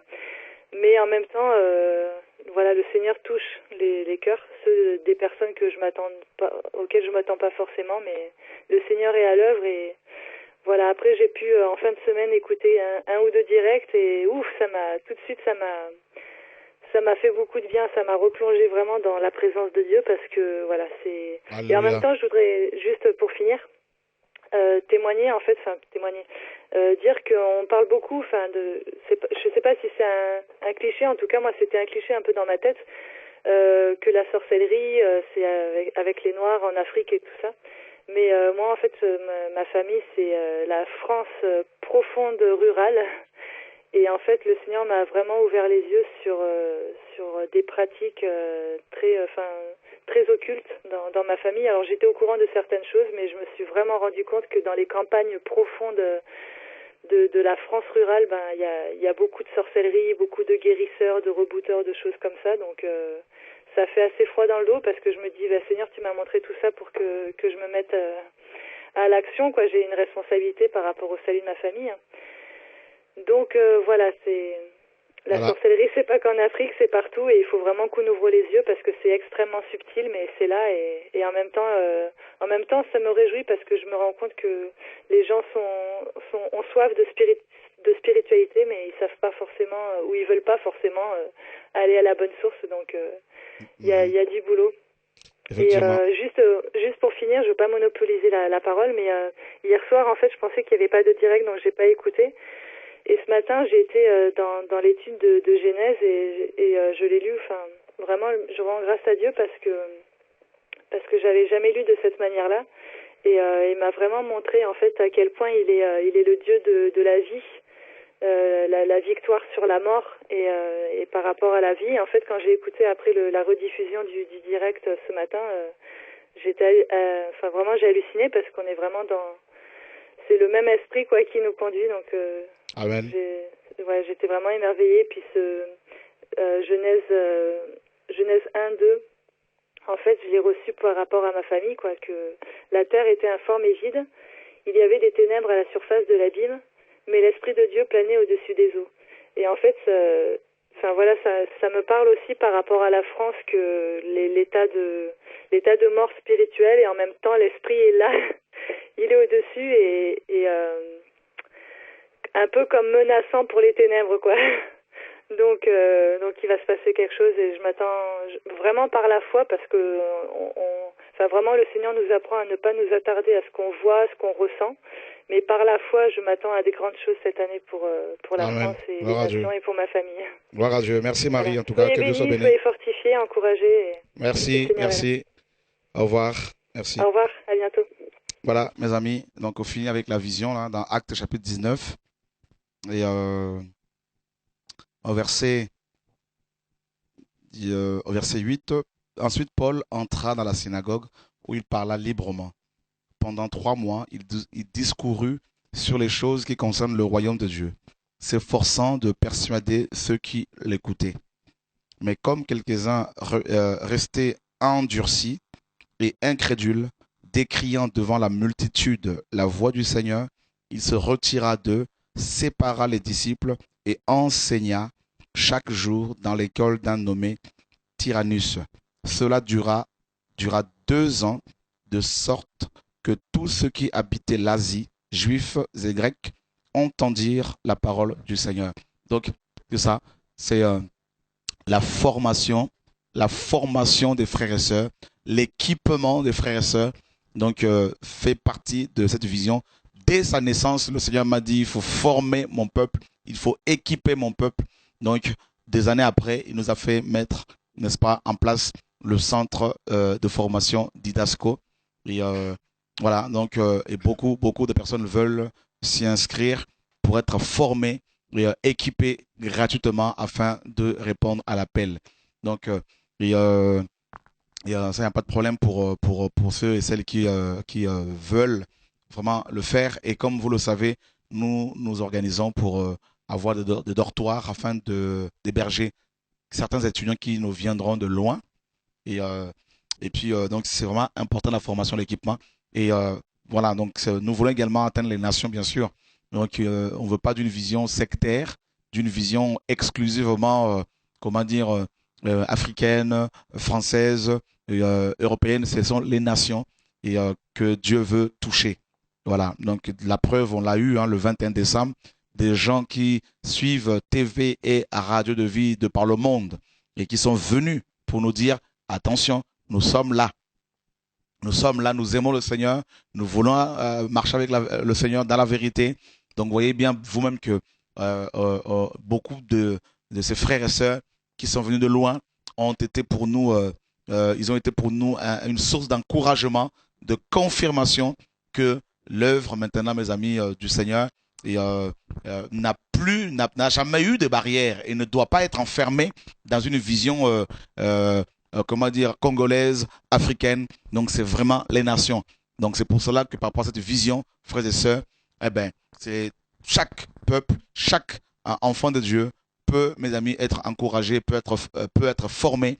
Et voilà, donc, ce n'est vraiment pas une vision africaine que nous voulons mettre en place ici en France, mais une vision internationale et une vision globale, la vision du royaume de Dieu, où Christ est glorifié, où les Français de souche sont formés, sont touchés, sont encouragés, n'est-ce pas, et aussi envoyés dans toute la France pour réveiller leurs compatriotes, donc, et qui sont aussi les nôtres.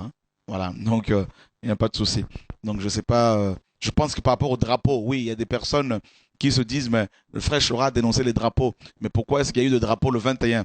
Mes amis, s'il vous plaît, il ne faut vraiment pas s'arrêter sur les détails à chaque fois comme excusez-moi du terme, comme des pharisiens cherchant la petite bête pour dire là on le tient. Non, ça c'est pas l'esprit de Christ. Je dénonce le fait, n'est-ce pas, de se servir de drapeau pour prophétiser dessus, n'est-ce pas, afin que les pays soient touchés et parce qu'il y a beaucoup de gens qui se servent de drapeaux tous les dimanches dans leurs assemblées pour soi-disant amener le réveil. Mais dans Nombre chapitre 2, les enfants d'Israël avaient des bannières, n'est-ce pas, donc des étendards, donc des drapeaux, et il y en avait 4. Donc, on aura l'occasion d'en parler. Et tout autour du tabernacle, il y avait les 12 tribus, donc autour donc, du tabernacle, et ces tribus avaient leur drapeau. Voilà, donc leur étendard. Et maintenant, le 21 décembre, les frères et sœurs ont amené leur drapeau, et tout simplement pour nous dire, voilà, nous sommes de tel pays, et nous aimons Jésus, nous voulons avancer avec lui, et ils ne sont pas venus pour qu'on intercède dessus afin que leur pays soit converti. C'est pas ça. Voilà. Et alors d'autres se sont dit, mais oui, mais pourquoi tant de pubs sur par rapport au programme du 21, et, notamment sur la salle. Mes amis, je ne sais pas ce que vous appelez publicité. Hein. Donc, une pub qui glorifie Jésus, c'est une bonne pub. Donc, parce que si le fait de parler, je prends un exemple, quelqu'un qui reçoit un appel à qui Dieu lui dit, à qui Dieu dit, voilà, crée une association, comment dire, culturelle pour t'occuper des veuves, des orphelins. Mais si ce nom est mis sur un papier ou sur une banderole, c'est aussi une pub. Dans ces cas-là, il ne faut plus parler. Si Dieu appelle une personne, par exemple, et que le Seigneur l'utilise, si, par exemple, vous témoignez de la personne, comme Paul pouvait dire à Timothée, n'aie pas honte de témoigner de Jésus-Christ et de moi, son prisonnier. Hein? Ne m'oublie pas parce que je le sers. Donc, tu peux aussi témoigner que je suis son serviteur. Parce que Paul souffrait tellement. Donc, est-ce qu'on va dire maintenant que Timothée faisait la pub de Paul, frères et sœurs? Non, quand même. Donc, il ne faut quand même pas chercher des petites, comment dire, des histoires. Il faut vraiment qu'on soit dans l'amour. Et là où il n'y a pas le péché, ne cherchons pas le péché. Voilà, frères et sœurs. Donc, que Dieu soit béni. Et soyons dans la vérité, soyons dans le message du temps. Jésus est à la porte. Voilà. Donc, par rapport aux prophéties également, je tiens également à dire aux frères et sœurs qui viennent aux réunions de réveil et qui veulent prophétiser à tous azimuts. Hein, et même quand il y a des témoignages, ils veulent à tout prix couper les témoignages pour prophétiser. Ça, ce n'est pas l'esprit de Dieu. La Bible nous dit que Paul nous dit dans 1 Corinthiens, mes amis, 14, que les esprits des prophètes sont soumis aux prophètes. Donc ça aussi, on va régler des choses là aussi, là, et lors des réunions de réveil, pour ne pas que l'ivraie puisse se glisser. Vous voyez? Donc, et les fausses prophéties, on va les arrêter au nom de Jésus-Christ de Nazareth. Ça aussi, là, il n'y a pas de souci, parce que là, tout le monde veut s'improviser prophète. Les vraies prophéties, on les accepte, mais les fausses, on les rejette au nom de Jésus-Christ de Nazareth. Voilà. Donc, que Dieu soit béni, parce que Dieu fait des choses, alors tout le monde veut profiter de cette manne qui tombe du ciel. Il y en a, c'est l'argent qu'ils veulent recevoir, gagner, d'autres, c'est le succès. C'est comment se positionner pour être à côté du frère, pour avoir un peu de succès. Et puis, s'il vous plaît, vous qui pouvez intervenir aussi pendant ce réveil, ne parlez pas de Shora. Ne parlez pas de moi. C'est pas ça le message. Moi, ça ne m'intéresse pas. Vous pouvez parler de moi là. Mais si je vois que c'est pas ça là, je veux vous reprendre. Vous me connaissez, j'ai pas d'amis. Je suis comme programmé. Je reçois un message, je le délivre. Voilà. Donc, parlez de Christ. Voilà. Donc, ce n'est pas une association de Congolais pour faire l'œuvre à Paris. Non, ce n'est pas ça la vision que Dieu m'a donnée. Donc, c'est pour cela que dans ce ministère, dans ce travail, il y aura de tout. Il y aura des Chinois, il y aura des Indiens, il y aura des Ivoiriens, des Congolais, des Arabes, de tout. C'est ça le message. Donc, c'est comme ça qu'on doit évoluer, avancer au nom de Yehoshua, notre Seigneur et Sauveur. Voilà. Et s'il vous plaît, je suis autonome dans le sens où tout ce que Dieu me dira de dire, je le dirai. Et je ne veux pas être intimidé par qui que ce soit, même si vous essayez avec vos intimidations, ça ne marchera pas. Parce que je sais que Dieu, je ne veux pas avoir de problème avec le Seigneur en fait, en gros. Et je le fais par amour, ce n'est même pas par, comment dire, colère, c'est parce que je veux tout simplement avoir l'approbation du Seigneur et éviter d'avoir des problèmes avec lui. Parce qu'au niveau où on est arrivé, là, frère, le jugement est là, hein, et les prophéties sont sorties, que Dieu va frapper, que Dieu, mes amis, il va intervenir. Donc, moi, je ne veux pas que le Seigneur puisse me demander des comptes parce que je n'aurais pas fait sa volonté. Et je veux me soumettre au nom de Yeshua, à sa parole, à sa volonté, au nom de Yeshua, notre Seigneur et Sauveur. Voilà. Donc, je pense qu'il y a des questions, Christophe. Encouragement depuis Madagascar. On peut le recevoir. Allô, bonsoir. Oui, bonsoir, frère Chora, c'est Tante Élie. Tante Élie, bonsoir. Ça va? Très bien, merci. Et toi? Oui, ça va bien, merci. Au fait, nous suivons en ce moment l'émission en direct et ça nous pousse vraiment, nous, pour intervenir aussi. Et nous sommes tout à fait d'accord par rapport à la parole de Dieu que tu partages là. par rapport à la vision, par rapport à l'esprit qui nous guide, par rapport à la question d'argent et tout.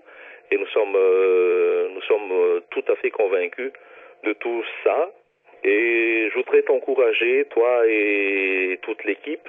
Amen. Et je me rappelle de la parole de Dieu qui dit qui condamnera l'élu de Dieu? C'est Dieu même qui justifie. Amen. Donc je voudrais t'encourager, malgré toutes les persécutions, malgré tous les obstacles et les critiques, tout ça. Je me rappelle aussi des enfants d'Israël. Plus on les persécutait, plus ils devenaient forts. Amen. Dans Exode 1. Donc je voudrais t'encourager par rapport à cela.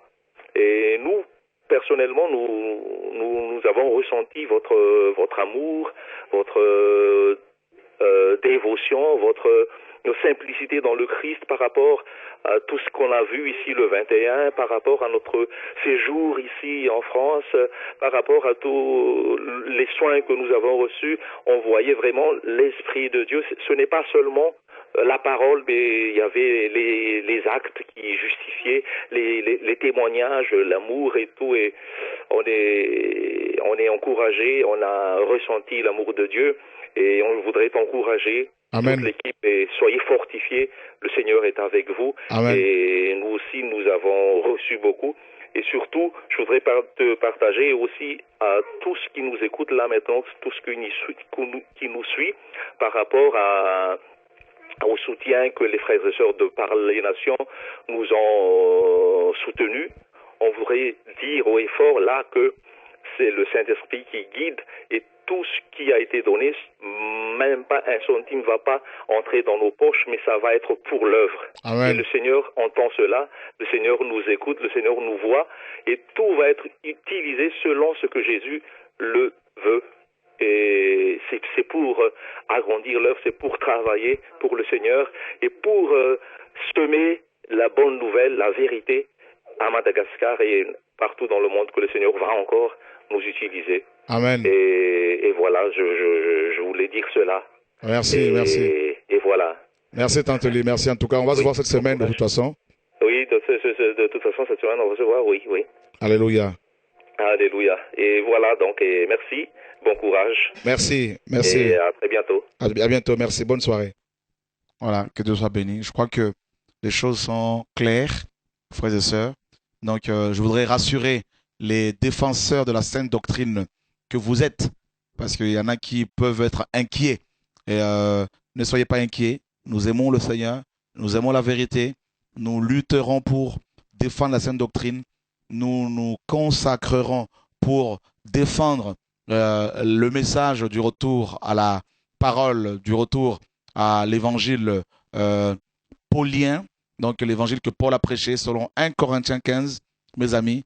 Donc c'est Christ et Christ mort et ressuscité d'entre les morts et Christ qui revient, la sanctification, la sainteté et le reste, mes amis, Dieu s'occupera de son œuvre. Il s'occupera de son œuvre. Et les frères et sœurs qui sont touchés par le Seigneur feront les choses que Dieu leur demandera de faire pour faire avancer son œuvre. Et c'est ça le message. Et c'est ça la foi. On marche par la foi, Dieu soutient son œuvre. Dieu n'aime pas avoir honte. Quand il communique une vision, et si le visionnaire, ainsi que si le visionnaire d'abord est fidèle, Dieu le soutiendra. Il ne le laissera pas tomber parce qu'il ne laissera jamais, mes amis, sa parole être dans la confusion, ses enfants être dans la confusion. Donc, il aime justifier ses enfants selon Romains chapitre 8. Donc, si vous avez reçu une vision claire de la part du Seigneur, gardez-la, quoi que les gens disent, quoi que les gens pensent. Nous sommes dans une époque où beaucoup de gens préfèrent suivre les charlatans, les voleurs, même si les preuves sont là. Ils vont dire non, on a menti sur eux. Mais quand vous grattez un peu sur la vie de ces gens, vous vous apercevrez que eux-mêmes, ils sont dans le péché. Et ils sont les premiers à décrier, à, n'est-ce pas, aller, traiter les vrais enfants de Dieu, les vrais enfants de Dieu, les faux prophètes. Donc, nous devons maintenant dire aux frères et sœurs qui aiment la vérité, priez, Dieu vous montrera les cœurs des uns des autres. Priez que Dieu vous révèle l'état des personnes. Et soyez comme des Béréens selon Actes chapitre 17. Les Juifs de Bérée, hein, mon frère Loufiane, quand Paul leur annonçait l'évangile, quand ils n'étaient pas convaincus, ils allaient vérifier dans les Écritures. Donc, n'avalez pas les enseignements de vos dirigeants, aussi bien chez nous qu'à l'extérieur, même si les églises sont autonomes là, n'avalez pas les enseignements pour avaler. Vérifiez dans les Écritures. Il en va de votre salut, de votre éternité. Car tout enseignement qui n'est pas de Dieu, qui n'est pas biblique, est une semence qui peut, et toute semence est amenée à produire. Si la semence n'est pas bonne, elle produira la mort. Car il est dit dans Galates 6, 7, on ne peut récolter que ce qu'on a semé. Une mauvaise semence produira en vous la mort, produira en vous la rébellion, produira en vous la cupidité. C'est pour cela que vous devez vérifier les enseignements que vous recevez, même ceux que je vous donne, à la lumière de la parole.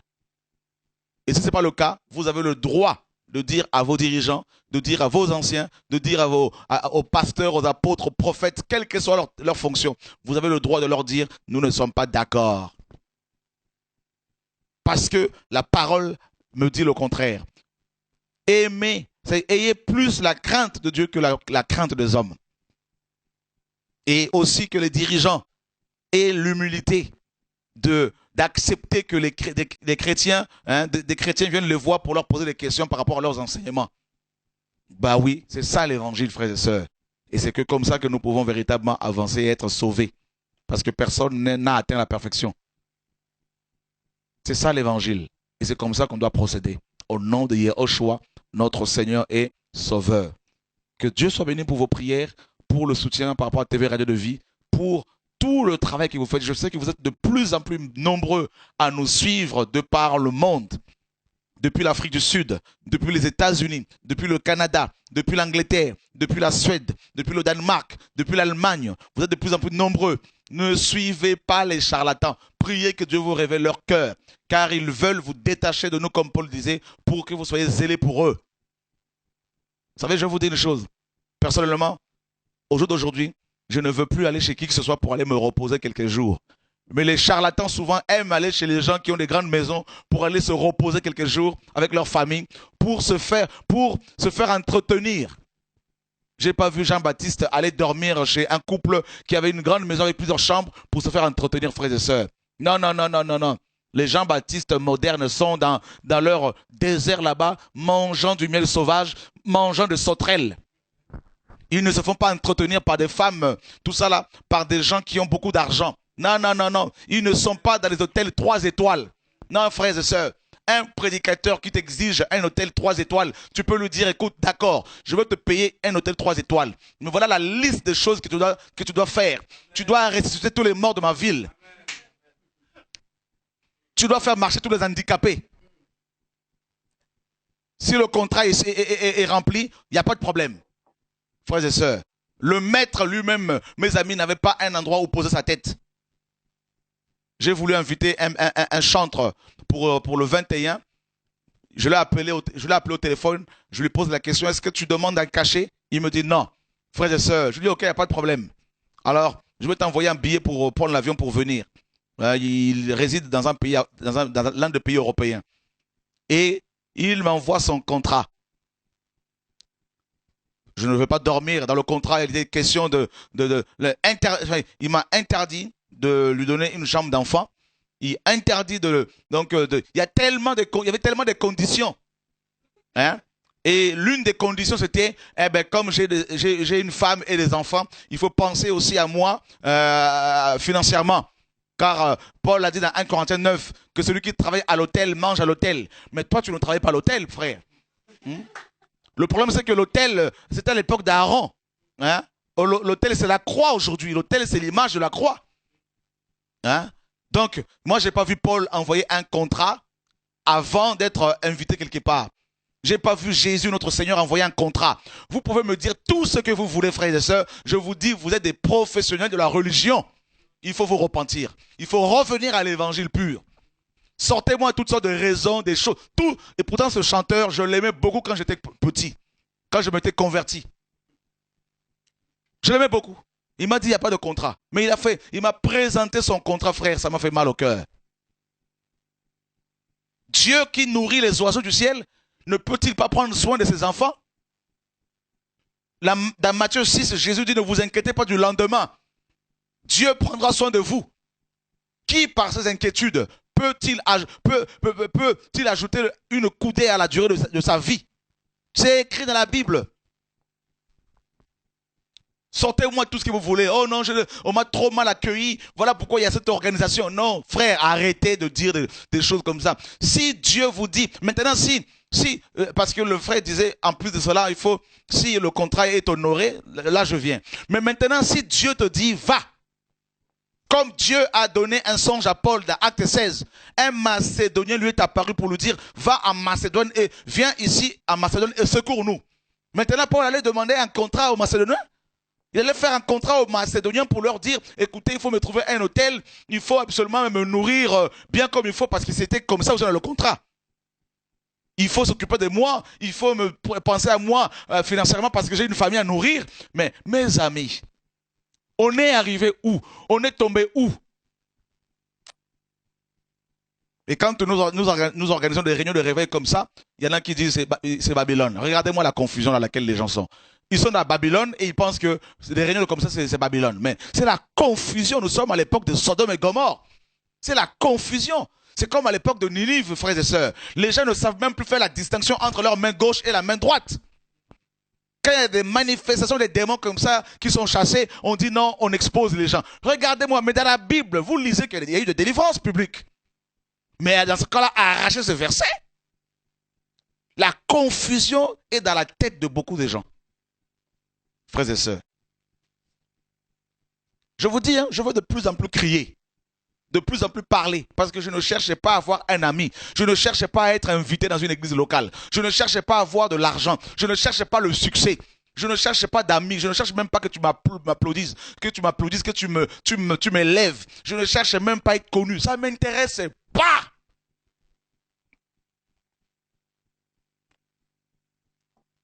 Je veux crier. Je veux parler. Que tu me détestes encore ce soir, je dis Amen. Que tu m'aimes pour pouvoir me caresser afin d'avoir une position, je dis attention, je veux te dénoncer. Frères et sœurs, parce que je veux que Dieu soit glorifié. C'est ça ma prière. Vous allez dire, mais il dit que oui, je veux que mon Dieu soit glorifié. C'est mon souhait. Nous voulons, avec les enfants de Dieu, voir notre Dieu élevé. Voilà. Contrat, Anna. Tu te rends compte? Pour chanter à une veille d'action de grâce, il faut, n'est-ce pas, honorer d'abord le contrat. Et puis, c'est bien stipulé que en dehors des heures, n'est-ce pas, retenues dans le contrat pour le programme, eh ben, je ne peux pas travailler. Donc, il n'y a pas d'heures supplémentaires. Donc, il ne pouvait pas faire d'heures supplémentaires. Vous vous rendez compte, frères et sœurs, on est dans quel monde? La chrétienté actuelle est malade, elle est paganisée, et je vous assure, même chez ceux qui se disent être réformés, beaucoup sont affectés par Babylone, par le péché, par la convoitise, par la cupidité, par plein de choses. Que Dieu nous garde. Je crois que ce soir, on arrête là, on finit là, au nom de Yeshua. Que les vrais enfants de Dieu aillent voir le Seigneur. Ne cherchez pas à m'appeler frère Choura, c'est quoi mon ministère? Je te dirai ton ministère, c'est l'adoration. Frère Choura, j'ai reçu un songe, est-ce que tu peux me l'expliquer? Frère, prie, Dieu te donnera l'explication. Laissez-moi crier. Vous voulez me rendre service? Laissez-moi crier. Laissez-moi dire Jésus revient. Laissez-moi crier, ça c'est ce que Dieu me demande. Ne m'amenez plus autre part, là, tout ça là. Non, il faut d'abord nous rassembler pour nous parler. Non. Non, il faut rassembler les pasteurs pour leur parler. Non, il faut rassembler les anciens. Frère, rassembler les anciens pour faire quoi encore? Je ne suis plus là. Non, ça c'est du passé. Je veux crier. Voilà. Et les vrais enfants de Dieu vont se reconnaître. Et ils vont suivre non Chora, non les charlatans, mais ils vont suivre Jésus-Christ de Nazareth. Ils vont avoir une intimité chez eux, avec Jésus. Seuls, dans leur ville, partout là où ils sont. Et comme je le dis souvent, ne m'embêtez pas au téléphone pour parler. Je veux plus autant la frère et sœurs. Appelez Jésus-Christ de Nazareth, il va vous répondre. Aimez Jésus, tombez amoureux de Jésus. Et même lors de réunions de réveil, ne venez pas forcément vous attrouper autour de moi pour m'embêter toujours, tout ça là. Non, mais tu sais, non frère, il faut qu'on arrête, frères et sœurs. Je sais que beaucoup ont compris cela. Je donne et ne vous focalisez pas sur moi, ni sur qui que ce soit. Parce que quand je vais commencer à dénoncer votre péché, vous allez m'en vouloir. Donc, voilà pourquoi, frères et sœurs, chacun doit savoir ce qu'il veut. Moi, je veux voir mon Dieu glorifié, voir les âmes libérées. Et c'est tout. Ne me cherchez pas autre chose. Ne m'amenez pas ailleurs. Que Dieu soit glorifié. Et je ne veux pas de partenaire financier pour me soutenir. Le Saint-Esprit est suffisant. Il amène des corbeaux ici et là, et ça me suffit. Au nom de Yeshua. En tout cas, merci pour vos prières. Que Dieu vous garde, frères et sœurs. Vous allez dire, ce monsieur n'a pas sa langue dans sa poche. Mais comment voulez-vous que j'ai ma langue dans la poche? Parce que le feu est à moi.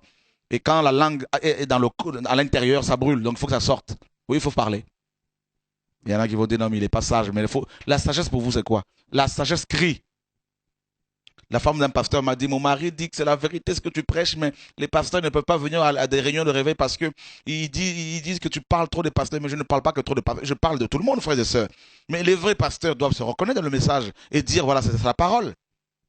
Que Dieu soit béni. J'aime beaucoup le Seigneur, j'aime beaucoup les pasteurs qui craignent Dieu, et même les faux, on prie pour que Dieu les éclaire, si cela est possible. Que Dieu nous garde au nom de Jésus-Christ. Et dénoncer, ce n'est pas parce qu'on est mieux que les autres, attention. C'est parce que c'est une souffrance. C'est parce qu'il y a une souffrance. Dieu nous pousse à le faire. Que Dieu nous garde. Au nom de Yeshua. Amen.